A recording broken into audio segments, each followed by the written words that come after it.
On write, रस्त्याच्या उजव्या बाजूने चला, हा प्रोग्राम सर्वात पहिला महाराष्ट्रामध्ये प्रादेशिक परिवहन कार्यालय नांदेडने ती संकल्पना ठेवली आणि ती संकल्पना या महाराष्ट्राच्या परिवहन आयुक्तांना भीमनवर साहेबांना ती आवडली आणि शासनाला सुद्धा आवडली.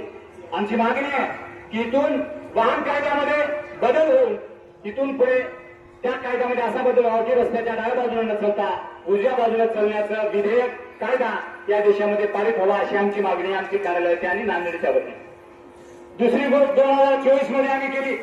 महाराष्ट्रामध्ये जर स्वच्छता मुक्त अभियान होऊ शकतं, गाव जर हागणदारी मुक्त होऊ शकतं, तर गाव हेल्मेट मुक्त अपघात मुक्त का होऊ शकत नाही. ही संकल्पना राऊत साहेबांनी मांडली आणि ती संकल्पना घेऊन पुढे संस्था आज काम करत आहे.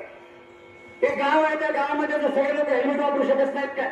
गाडी वापरतो आपण, मोठे मोठे कपडे वापरतो, लेडीज दागिने वापरतात, पण हेल्मेट वापरायचं लोकांना जीवावर येते. कसं काय येते? पुरुषाला वाटते